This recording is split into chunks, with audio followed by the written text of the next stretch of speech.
무한 경쟁 시대에 살고 있습니다.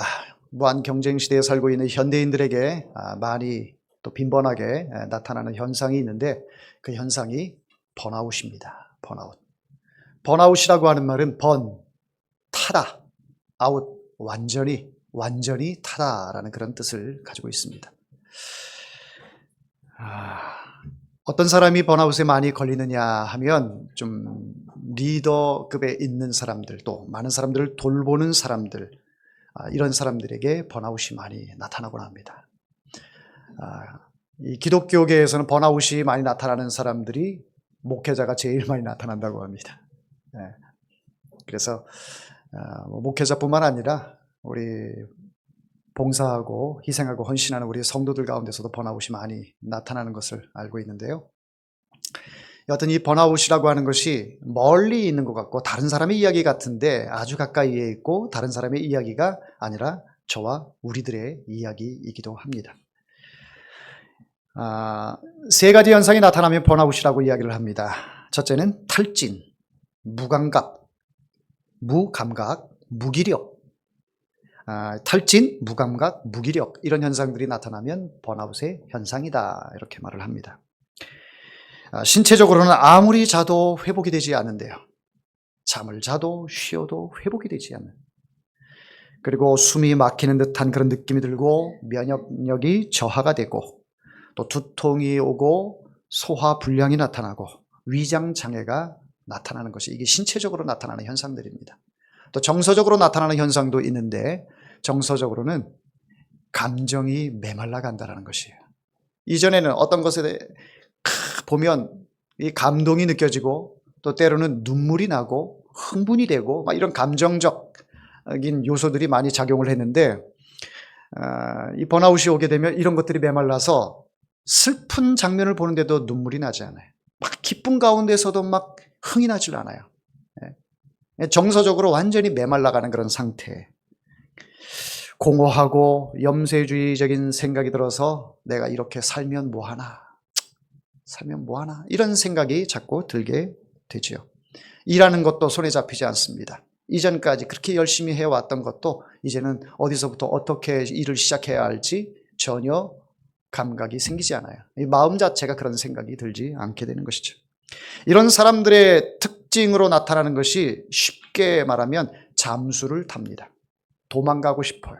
사람들과 함께하고 싶지 않아서 혼자 아무도 없는 곳에 마치 무인도에 가서 혼자 있었으면 하는 이런 생각. 누구의 연락도 받지 않고 혼자만의. 여러분 이러한 느낌 신체적으로나 정서적으로나 느낀 적 한두 번쯤 있으시죠? 네. 이 세상에 아무도 나를 터치 안 했으면 좋겠다. 아무도 나에게 좀 상관하지 않았으면 좋겠다. 이런 생각으로 힘들게 산 적이 있지는 않으십니까? 오늘날 현대인들 가운데 이런 현상들이 많이 나타난다고 해요. 우리 어르신들 같은 경우에는 그럴 새가 어딨어? 먹고 살기 바빠 죽겠는데. 애들 키우느라고 언제 그런 생각을 할 수나 있었겠어? 우리 어른들 같은 경우에는 십중팔구 그런 말씀들을 하십니다. 그러나 요즘 시대는 참 좋아졌지요? 참 좋은 시대에 살고 있습니다. 많은 것들이 풍족하고 또 많은 고생하지 않아도 먹고 사는 그런 문제에 있어서는 옛날처럼 그런 걱정, 근심, 또 괴로움, 소망이 없는 이런 것이 아니고 요즘은 살만합니다. 그럼에도 불구하고 우리가 옛날보다 현재 느끼는 번아웃은 그 강도는 더 세진 것 같습니다.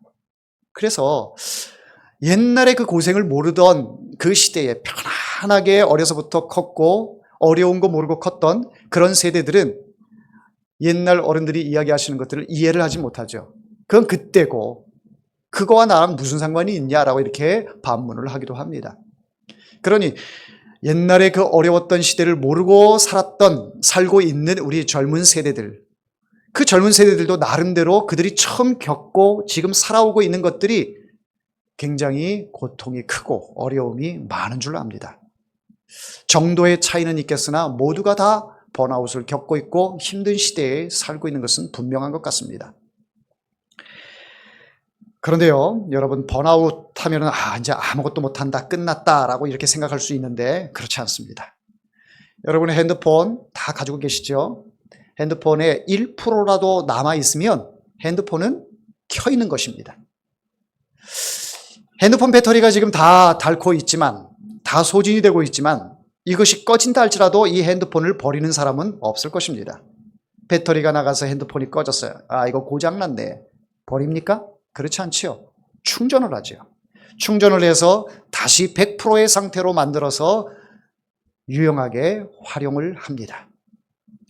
제가 이 교회차를 이렇게 운전하고 다니다 보니까 이 차가 가끔 방전이 돼요. 제 실수로 라이트를 켜놓고 들어가서 방전이 되는 그런 경우도 있겠으나 그 이외에도 가끔씩 방전이 되더라고요. 어느 때는 주일날 이제 운전을 하고 교회를 와야 되는데 방전이 된 거예요. 그래서 교회를 가는데 이게 아주 참 애로사항이 생겼어요. 야, 이걸 어떻게 해야 되나 고민하면서 이 AS에 빨리 신청해서 와서 배터리 충전을 하고 교회를 가야 되나, 그러자니 시간이 늦을 것 같고, 그래서 어떻게 합니까? 차를 놔두고 그냥 교회로 가는 거죠. 예배 시간이 있고 시간 늦으면 안 되니까. 자, 이런 일들이 종종 이렇게 생기더니 얼마 전에는 완전히 차가 번아웃이 돼버렸어요. 차가 번아웃이 됐어요. 그래서 이게 왜 이런 현상이 생겼나 했더니 배터리는 간지가 1년도 안 돼서 배터리가 완전히 방전된 쓸모없는 그런 상태가 아닌 거예요. 문제는 발전기가 문제였어요. 발전기. 제네레다라고도 이야기를 합니다. 이 발전기가 문제여서 시동이 걸리지도 않고 배터리 충전해도 이게 소용이 없는 거예요. 그러니까 배터리는 계속 소진이 됩니다. 그러나 이 배터리를 또 충전시켜주는 그 역할을 하는 것이 발전기예요. 그러니까 발전기가 고장이 나면 배터리가 아무리 새 거여도 소용이 없는 거죠. 그래서 카센터에 가서 이 제네레다 발전기를 교체를 했더니 또 차가 잘 시동이 걸리고 잘 운행이 되는 것을 볼 수가 있습니다. 아, 발전기가 고장났을 때 이 차는 이제 끝났구나. 이 차는 폐차해야겠구나. 이렇게 생각이 들겠습니까? 아니죠. 발전기만 교체하면 또 차는 탈 수가 있는 것입니다. 사랑하는 성도 여러분, 우리 인생 가운데 이처럼 우리의 체력이 소진이 다 되는 경우도 있고, 또 영적인 상태에도 정말 번아웃이 와서 교회 가기도 싫다, 예배 드리기도 싫다, 기도도 안 나온다, 뭐라고 기도를 해야 할지 도대체 알 수가 없다, 내가 주 안에 있는 건지 주 밖에 있는 건지 구분이 안 된다, 내가 기독교인인지 아니면 자연인인지 이것조차도 구분하기가 어렵다. 여러분, 그런 생각 종종 드시죠? 네, 우리 반주자가 끄덕끄덕거렸어요. 초등학교 3학년 때부터 반주하면서 얼마나 힘들었겠어요. 누구 대처할 사람도 없고 오로지 내가 몸이 아파도 아프지 않아도 영적으로 힘들어도 힘들지 않아도 여전히 그 자리는 지켜서 벌써 10수년째 저 자리를 지키면서 충성하고 있으니 아빠의 마음으로는 좀 안타깝지만은 또 영적으로 볼 때는 참 귀하다, 이런 생각이 듭니다. 하나님께서 귀하게 쓰시는구나, 하나님께서 참 사랑하시는구나, 이런 생각을 갖게 됩니다. 힘들어할 때도 있습니다. 저한테 넋두리로 이야기할 때도 있습니다. 사실 저 너무 힘들었어요. 영적으로도 너무 힘들고 마음에 기쁨이 없고, 그런데 이 자리는 앉아야 되고, 이런 얘기할 때 가슴이 아픈 적도 있습니다. 어떻게 합니까? 하나님께서 사랑하시니까 하나님께서 귀한 사명을 주셔서 다시 이 번아웃 됐던 것들을 다시 재충전해서 또 이 자리에 앉아서 은혜를 사모하고 하나님께 기대하고 또 하나님이 주신 귀한 사명, 기쁨으로 알고 귀한 사역 감당하는 줄 믿습니다. 할렐루야. 아마 우리 주방에서 일하시는 우리 성도님들 이런 상황 비슷하게 많이 느끼셨을 겁니다. 내가 교회에 밥하러 오나, 설거지하러 오나, 내가 교회 청소하러 오나, 내가 교회 와서 봉사하러 오나, 나도 은혜 받고 싶은데, 나도 이 예배 1시간 하나님 앞에 집중하고 싶은데, 하나님의 말씀을 듣고 가슴이 뛰고 싶고 다시 은혜를 삼으며 눈물로 기도하고 싶은데, 이런 마음이 아마 있었는데, 또 봉사의 자리는 눈에 보이고 이런 것들을 외면할 수 없으니 또 그 자리에 가서 일하다 보면 이 번아웃이 오게 되는 것이죠. 주방뿐이겠습니까? 지금은 우리가 이렇게 찬양대를 하지 않지만 이전에 찬양대 할 때에도 마찬가지였고, 여러 가지 교회 일을 하다 보면 차량 운행하는 것도 그렇고 밖에서 안내하는 것도 그렇고 요소마다 봉사하고 섬기는 우리 성도 여러분 참 고맙습니다. 고맙고 또 하나님께서 귀하게 여기실 줄 믿습니다. 여러분들의 그 힘들어하는 마음 몰라서 제가 칭찬하지 않는 것 아닙니다. 그러나 저의 그 한마디 칭찬보다도 하나님께서 꼭 여러분들을 기억하실 줄 믿습니다. 그런 번아웃 가운데서도 또 다시 일어나서 이 자리에 앉아서 하나님의 은혜를 사모하고 예배를 사모하고 하나님께 충성하고자 하는 여러분들을 하나님께서 꼭 기억하실 줄 믿습니다. 다시 이제 충전하는 것, 다시 우리에게 하나님께서 은혜를 주셔서 회복해 하시는 것, 이것이 하나님께서 여러분들을 사랑하는 증거고 또 이 자리에 나와 예배 드리고자 하는 그 마음을 주신 것이 하나님께서 여러분들을 붙들고 계시는 줄 믿습니다. 사랑하는 성도 여러분, 번아웃은 게으름의 문제가 아닙니다. 믿음이 없는 증거도 아닙니다. 번아웃은 너무 오래 혼자 버텨온 상황이기 때문에 그렇게 다가오는 것입니다. 이제는 혼자 그렇게 버티지 마시고 옆에 있는 사람과 함께 손잡고, 삼겹줄은 쉽게 끊어지지 않는다 말씀하지 않습니까? 서로 격려하고 위로하고 붙들어주고, 그러면서 우리에게 다가오는 이 번아웃들을 이겨내는 우리 헤어룸교회가 되기를 주의 이름으로 축원합니다. 오늘 본문 말씀에 보면 이스라엘 백성들이 이제 하나님 앞에 한 가지를 시작을 하는데, 그것이 뭐냐면 바로 제단을 쌓고 거기에서 번제를 드리기 시작합니다. 참 희한해요. 이스라엘 백성들에게 페르시아 왕 고레스가 허락한 것은 예루살렘에 가서 성전을 건축하라라고 이렇게 말을 했어요. 그래서 성전 건축하는 데 있어서 제반 사항들은 내가 다 대주겠다. 인력 보내줄게. 물질 보내줄게. 모든 것 필요한 것들 다 지원해줄게. 가서 성전 건축해. 야, 이방 왕이 그렇게 이야기하는 사람이 어디 있겠습니까? 자, 그런 거로 봐서 하나님께서 이 이방의 왕이었지만, 페르시아의 왕이었지만 하나님의 움직이시고 역사하심이 거기에 나타나 있는 거예요. 성전 지을 때 누가 가장 기뻐합니까? 하나님이 기뻐하시죠. 그러니까 가장 기뻐하시는 분이 하나님이신데, 그 하나님께서 이방의 왕을 통해서 이스라엘 백성들에게 그 감동을 주는 거예요. 이스라엘 백성들이 그 이야기를 들었을 때 얼마나 감동이 됩니까? 야, 그동안 우리가 잊고 왔던, 잊어왔던 그 예루살렘 성전, 그 성전을 다시 재건축하고 거기에서 하나님께 제사를 드릴 것을 생각하니까 흥분이 되는 겁니다. 그래서 이스라엘 백성들이 5만 명도 되지 않는 1차 귀환자들이 이스라엘에 가서 이제 성전 건축을 해야 되는데, 제일 먼저 한 것이 이 사람들이 성전을 건축한 것이 아니라 제단을 쌓습니다. 제단을 쌓고 거기서 번제로 하나님께 제사를 드려요. 제단이라고 하는 것은 시간이 오래 걸리지 않습니다. 그냥 돌 몇 개 갖다 놓고 여기서 이것이 하나님께 드리는 번제단이다. 돌무더기를 쌓아놓고 거기에 양을 올리고 소를 올리고 여기서 번제로 하나님 앞에 제사를 드리면 되는 거예요. 그러니 시간이 오래 걸릴 필요가 없습니다. 인력이 많이 필요도 없어요. 그죠? 지금 하나님 앞에 할 수 있는 최상의 것, 그것은 성전이 아니라 바로 하나님께 드리는 제사다. 그래서 제단을 먼저 쌓고 거기서 번제로 하나님께 제사를 드립니다. 자, 그런데 3장 1절에 보면 이스라엘 자손이 각자의 성읍에 살았더니 일곱째 달에 이르러, 일곱째 달, 이 일곱째 달이라고 하는 것은 히브리력으로 보면 튀시리라고 해서 9월과 10월을 얘기하는 거예요. 우리로 얘기하는 그 7월이 아니라 유대력으로 9월에서 10월 얘기합니다. 자, 이때에 이스라엘 백성들에게 하나님께서 명령하신 그 제사가 있고 기억해야 하고 기념해야 할 일들이 있는데, 이때 드리는 절기가 무엇이냐? 바로 나팔절이 있습니다. 그리고 속죄일이 있고 초하루, 월삭에 이 제사가 있습니다. 뿐만 아니라 초막절이 있습니다. 초막절. 그러니까 나팔절이라고 하는 것은 1일 그 월삭을 얘기하고, 또 속죄일은 10일을 얘기합니다. 또 이후에 15일에서 21일은 초막절, 광야에서 지냈던 것을 기억해라. 광야에서 그래도 거기서 텐트를 치면서도 하나님께서 우리를 사랑하시고 인도하신 것을 기억해라 해서 초막절을 지키게 했어요. 그러니까 이런 절기들이 요때 다 들어가 있어요. 그때 이때를 맞춰서 이스라엘 백성들이 이스라엘에 들어가서 집중해서 하나님 앞에 제사를 올려드리는 것입니다.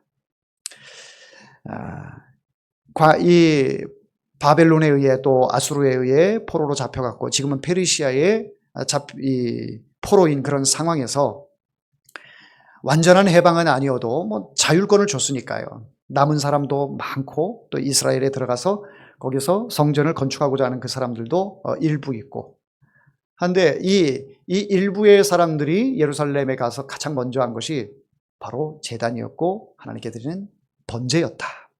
번제라고 하는 것은요, 아까 번아웃의 뜻을 말씀을 드렸죠? 번아웃이 뭐예요? 완전히 타다.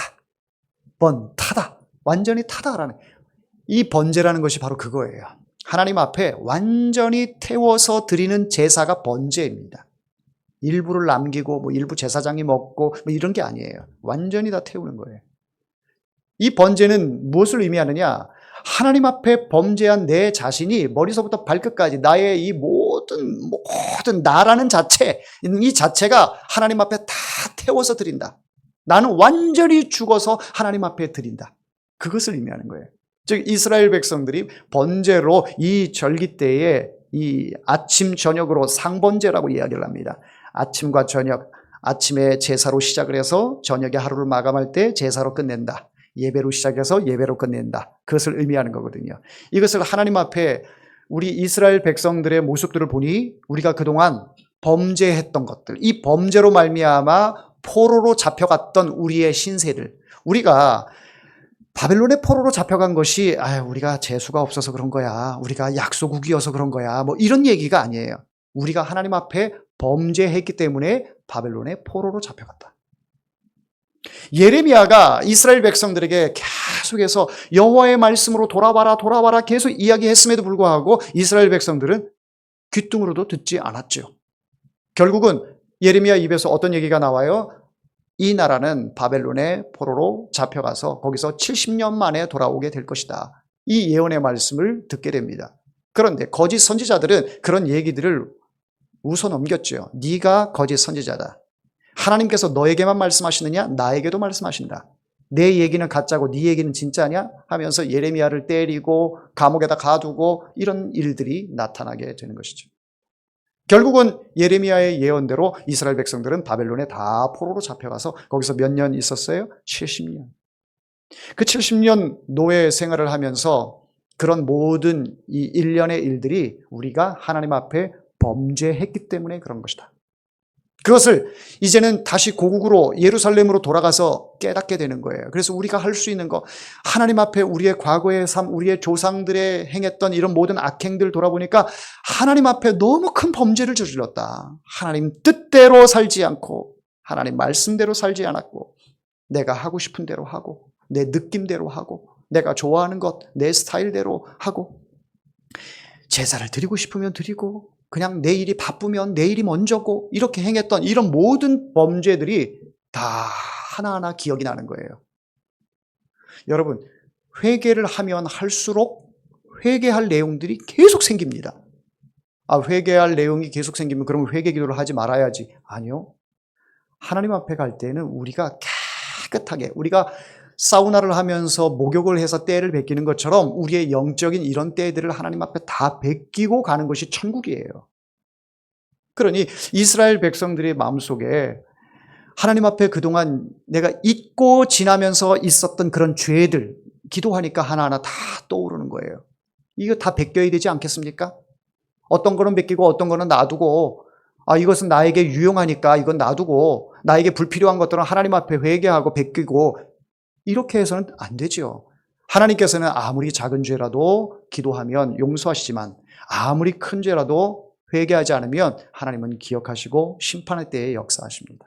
그러니 작은 죄라 할 것이라 작은 죄라 해도 무시할 것이 아니고 큰 죄라 해서 그것이 큰 죄이기 때문에 우리가 화려하게 하나님 앞에 회개하고 그러는 것이 아니라 크든 작든지 하나님 앞에 솔직하게 정직하게 깨끗하게 나가는 것이 하나님이 원하시는 바입니다. 할렐루야. 그래서 이스라엘 백성들이 지금 예루살렘에 도착해서 하는 것이 바로 이 절기 때에 번제로 우리의 조상 때로부터 우리 가정, 우리 아버지 때, 우리 때에 행했던 모든 이 범죄 사실들, 또 불신 사실들, 우상 숭배했던 것들, 만모니즘 사상에 젖어 있던 것들, 이런 것들을 다 베끼자. 그래서 번제를 드리는 거예요. 완전히 다 태워서 드리는 거예요. 이것을 어떻게 해요? 아침과 저녁으로, 조속으로 하루를 시작하면서 또 하루를 마감하면서 하나님 앞에 그렇게 나아가게 되는 거죠.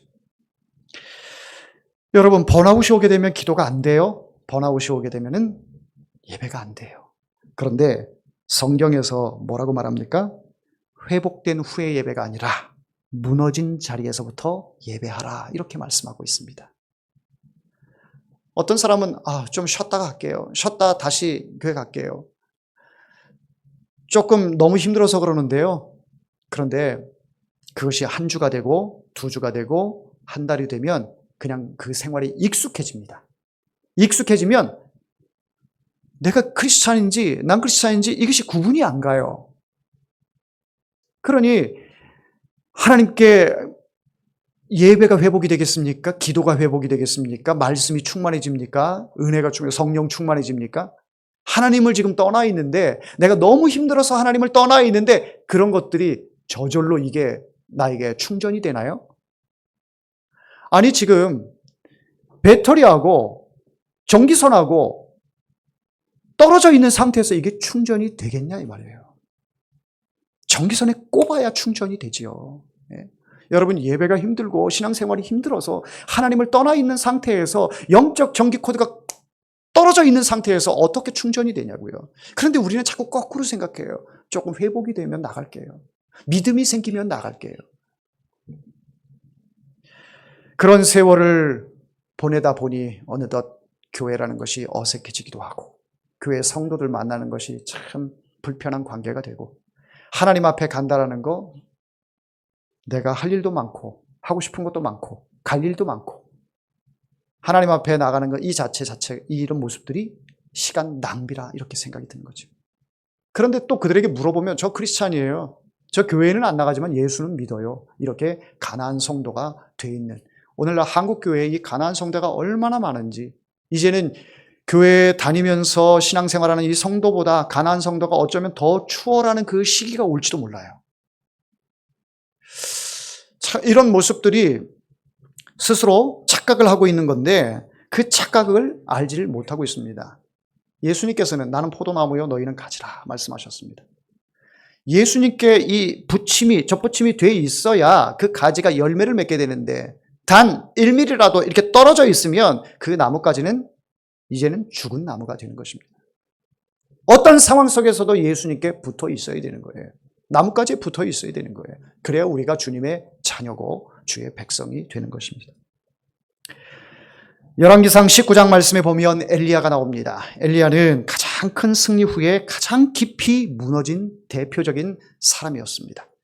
갈멜산에서 850대 1로 전쟁을 치르고 하나님의 불이 임해서 바알과 아세라 신에 섬기던 그 제사장들을 다 죽이고 그 제단을 다 불살르는, 이러한 성령의 역사를 경험했던 사람이 엘리야였습니다. 많은 사람들이 엘리야를 두려워했고 무서워했습니다. 야, 전 사람이 아니다. 하나님만이 하시는 일을 하고 있구나라고 생각을 했습니다. 그렇게 성령 충만했던 엘리야가 그 상황 이후에 어떻게 됐습니까? 번아웃이 왔어요. 뭐라고 이야기를 하냐면, 여호와여 이제는 넉넉하오니 내 생명을 거두어 주소서. 아무것도 할 수 없습니다.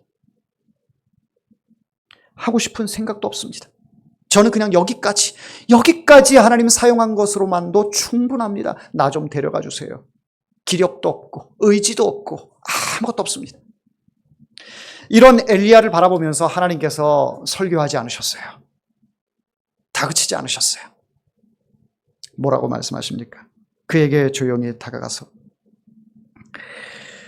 책망하지 않으시고 먼저 재우시고 먹이시고 조용히 다시 일으켜 세워주셨습니다. 할렐루야. 네. 하나님께서 그 마음을 너무 잘 아시는 거예요. 네가 그동안 너무너무 수고한 거 안다. 너의 마음속에 두려운 마음이 있는 거 내가 안다. 아합과 이세벨 얼마나 무서운 존재들이냐. 아합은 마치 이세벨이 세운 꼭두가시처럼 그렇게 보여도 그 이세벨이라고 하는 그 여인이 서슬 시퍼렇게 눈을 뜨고 너를 죽이려고 하는데 왜 두렵지 않겠느냐. 네 목숨도 한계인데 왜 목숨이 아깝지 않겠느냐. 하나님은 그거를 공감해 주시고 계세요. 아무것도 할 수 없다. 나는 죽기를 원한다라고 이렇게 이야기를 했지만 하나님께서는 그 마음조차도 헤아려 주셨습니다. 그리고 깊이 잠들게 하셨어요. 잠들게 하시고 또 그에게 먹을 것을 까마귀를 통해서 먹여주시고 다시 일으켜 세워주셔서 또 하나님의 귀한 사명을 감당할 수 있는 주의 종으로 일으켜 세워주심을 볼 수가 있습니다. 다윗은 어땠습니까? 마음이 괜찮아서 하나님께 제사를 드린 것이 아니에요. 마음이 너무 뜨겁고 너무 지금 기쁘고 행복해서 성전 건축을 해야 되겠다. 그 마음이 간절했던 것은 아니에요. 그의 왕의 시절에는 얼마나 고통스러운 일들이 많이 있었는지 모릅니다. 마음이 무너졌어요. 이 마음속에는 인간적인 그 욕정으로 가득 차 있었던 사람이 바로 이 다윗이었습니다. 그것도 모자라서 음모를 꾀해서 밧세바의 남편을 죽이는 그런 일까지 살인까지 저질렀던 사람이 다윗이었습니다. 그렇게 힘든 그 왕 위치에 있는 상황에서 자기 자신 하나 주체할 수 없는 연약한 인간이었는데 그래도 하나님께서 그 마음속에 성전을 건축하라라고 하는 그 귀한 마음을 주셨습니다. 하나님께서 구하시는 제사는 상한 심령이라 이렇게 말씀하셨습니다. 그러니 내가 지금 너무 힘들고 고통스러울 때 어떻게 해야 돼요? 하나님 앞에 달려와야 되는 거예요. 사람들이 자꾸 거꾸로 생각해요. 힘들고 어려우니까 자꾸 달아나려고 합니다. 자꾸 숨으려고 해요. 마치 놀이하듯이 숨바꼭질을 하고 있습니다. 여러분이 아무리 어느 곳에 숨더라도 못 찾으실 하나님이십니까? 네? 어느 곳에 숨든지 어느 폐쇄된 공간에 있든지 다 눈앞에 있는 것처럼 다 보고 계신 분이 하나님이신데 여러분 평안할 때 하나님께 예배하기가 쉽습니까? 하나님을 더 찾고 싶습니까? 힘들고 어려울 때 더 하나님을 찾고 싶습니까? 평안할 때 더 하나님을 찾고 싶다? 이것은 사실 거짓말이에요. 그거는 습관적으로 나와요. 평안한데 뭐 어제 했던 거 오늘 그냥 반복하는 거 계속 리플레이 하듯이 그냥 반복적으로 하는 거예요. 그런데 절박한 상황이 오면 그때야 비로소 이 사람이 진짜인지 가짜인지 이것이 드러나요. 내가 힘들 때 정말 좋은 친구인지 안 좋은 친구인지 구분이 되잖아요. 내가 죽을 만큼 힘들 때 내 가까이에서 위로하고 같이 있어주는 그 친구 진짜 친구 아닙니까? 하나님도 마찬가지예요. 여러분이 정말 힘들고 어려울 때 자꾸 하나님을 도망가려고 하고 교회를 떠나려고 하고 이런 마음보다는 그럴수록 하나님께서 여러분들 더 가까이 가셔요. 또 그런 상황에서 비로소 찾게 되는 것이 우리 하나님 아버지죠. 우리 인생살이에 있어서 가장 힘들고 어려울 때 누가 생각이 납니까? 엄마 생각나죠. 아버지 생각나죠. 너무 힘들어서 엄마 이렇게 부르게 돼요. 엄마 부르게 돼요. 나이가 60이고 70이고 80이어도 때로는 엄마 생각하면서 눈물이 날 때가 있다는 거예요. 가장 인간적으로 나에게 내리사랑으로 가장 잘해주셨던 분. 그 부모님이 생각이 나게 되는 것처럼 내가 힘들고 어려울 때 내 영적으로 정말 좌절하고 싶을 때 그런 상황 속에서 우리가 찾을 수 있는 것은 세상이 아닙니다. 그럴 때에 돈 쫓아가는 것이 아니에요. 지금 돈 때문에 내가 너무너무 힘든 그 공경에 처해 있는데 또 돈을 쫓아갑니까? 완전히 망하는 길로 그 불구덩이 속으로 나를 던지는 거죠. 그런 환난을 주시는 것은 바로 주의 그 고난을 통해 주의 율례를 더 알도록 하게 하는 하나님의 사랑의 또 다른 표현임을 여러분들이 기억하시기를 바랍니다. 힘들고 어려울 때 더 하나님을 찾아야 합니다. 찾아야 돼요. 평안할 때는 감사해서 하나님을 찾고 힘들고 어려울 때는 하나님 이런 상황 속에서도 나를 버리지 않으실 줄 믿습니다. 내가 이 육체적 고통과 영적인 질병 가운데서 번아웃이 온 상태에서 아무것도 할 수 없는 이 상황 속에 내가 할 수 있는 것은 아무것도 없는데 하나님 다가와 주세요. 하나님 내 손 잡아주세요. 주저앉아 있는 내 손 잡고 일으켜 세워주세요. 그럴수록 더 하나님 앞에 나아가야 되는 거예요.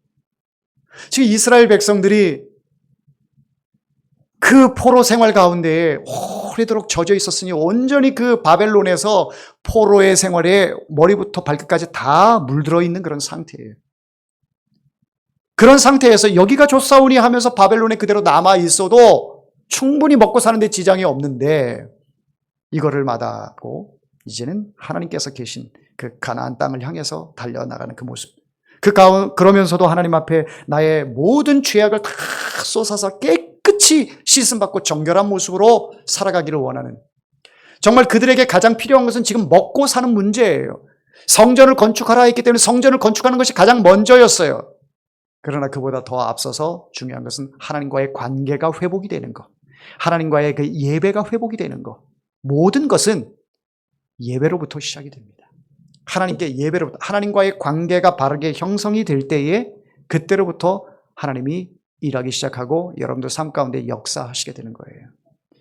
한 해를 돌아보며 우리가 예배에 소홀했던 것들, 내가 하나님 앞에 번제로 예배를 드리지 않고 그냥 일부는 하나님께 드리고 일부는 세상에 두고 이런 상태에 1년 동안 돌아온 모습이 있다면 이 시간을 통해서 번제의 마음으로 하나님 앞에 예배를 드리는 이 시간이 되기를 원합니다.